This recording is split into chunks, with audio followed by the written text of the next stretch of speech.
देश की सबसे पुराने नगर निगम में से एक शिमला में सोमवार को नगर निगम के पूर्व मेयर और डिप्टी मेयर का जमावड़ा लगा। नगर निगम के वर्तमान महापौर सुरेंद्र चौहान ने पहल करते हुए नगर निगम के पूर्व महापौर और उप महापौर को एक सम्मेलन का हिस्सा बनने का न्योता दिया, जिसमें नगर निगम से जुड़े विभिन्न पहलुओं पर चर्चा का आह्वान किया गया। इस दौरान शिमला नगर निगम की आय के स्रोत बढ़ाने और 76वें संशोधन को लागू करने पर चर्चा सम्मेलन का केंद्रीय मुद्दा रहा। शिमला नगर निगम के महापौर सुरेंद्र चौहान ने बताया कि लगभग सभी महापौर और उप महापौर ने सम्मेलन में हिस्सा लिया।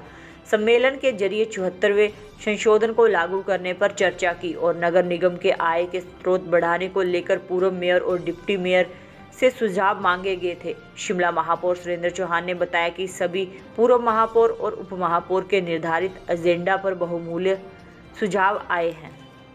मुख्य मुद्दा आज था ये जो 74वां संविधान का संशोधन जो किया गया था 1992 के अंदर पार्लियामेंट के द्वारा, उसको लागू किया जाए। क्योंकि आज आप देख रहे हैं 40 साल बीतने के बावजूद जो है, चाहे सरकार किसी की भी रही हो, वो जो है नगर निगम को उनके दायित्व और अधिकार जो है वो देते नहीं है। तो सभी ने यहाँ पर सहमति जताई है कि वो जो 74वें संविधान के तहत जो 18 दायित्व नगर निगम के है, जिसमें मुख्यतः कि शहर के लिए योजना क्या होगी, उसका डेवलपमेंट प्लान क्या होगा, पीने के पानी की व्यवस्था क्या होगी, इसके अलावा सड़कों का, ब्रिजेस का रखरखाव क्या, वन किस तरह कैसे, मतलब 18 दायित्व है।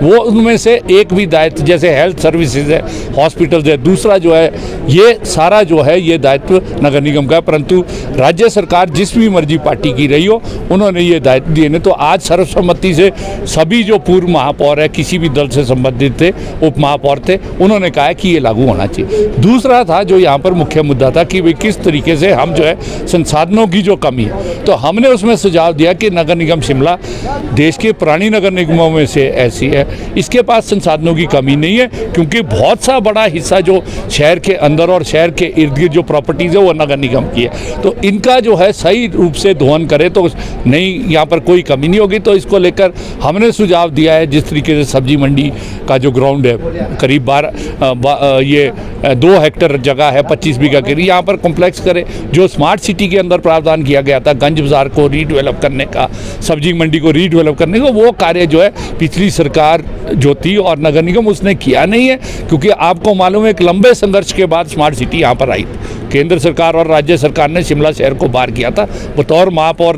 वो एक पिटीशन थी Sanjay Chauhan versus union of India and others, उससे हमें यहाँ पर तो जिस प्रकार से 2906 करोड़ की परियोजना को लागू करना चाहिए था, वो पूर्व में सरकार और नगर निगम कर नहीं पाई और शहर के अंदर लोहा जो है वो कर दिया गया। तो आज भी हमने सुझाव दिए जो मुख्य जो परियोजनाएं हैं, जिस तरीके से ये डीकंजेस्ट करने के लिए जो है, जो यहाँ पर जाम की समस्या उसको लेकर जो ये लिफ्ट और लक्कड़ बाजार की टनल है, इसको किया जाए। अन्य जो है, और सबसे मुख्य चीज़ क्या है जो यहाँ पर कई पूर्व महापौरों ने भी, ये जो स्मार्ट सिटी का पैसा जिन भी विभागों को दिया गया उनको जो है उन्होंने उसका दुरुपयोग किया। मैं आपको एक उदाहरण देना चाहता हूँ। जो ये पैन सिटी उसके अंदर जो पार्ट था, जो डेवलपमेंट होनी थी, जो आईसीटी के तहत ये ट्रैफिक को मैनेजमेंट करने के लिए जो सीसीटीवी कैमरा जो था, जिसमें आईटीएस, जिसको इंटीग्रेटेड ट्रैफिक मैनेजमेंट सिस्टम कहते हैं, तो उसको लेकर पुलिस विभाग को करीब 4 करोड़ रुपया जो है वो स्मार्ट सिटी, कोई टेंडर नहीं हुआ सीसीटीवी कैमरा का, कोई भी रेट कॉन्ट्रैक्ट नहीं हुआ और वो लगाया गया। हमने मांग की है कि यहाँ पर जो है वो उसकी जाँच होनी चाहिए। और इसके अलावा जिस तरीके से ये टाउन हॉल का जो मुख्य हिस्सा जो निजी हाथों में दिया पूर्व नगर निगम और सरकार ने, ये बिल्कुल कानून के अनुसार नहीं है। क्योंकि मालिक इसका नगर निगम है और रेवेन्यू पेपर के अंदर दर्ज है कि ये गैर मुमकिन कार्य है, तो ये भी वापस होना चाहिए। तो ये सकारात्मक पहल है, आने वाले समय में और भी होगा। तो हम जो है शहर के विकास के लिए जो है पूर्ण सहयोग जो है मैं और मेरी पार्टी CPIM जो है वो जो है जो बेहतर पहलू होंगे उनको लेकर जो है वो देती रहेगी।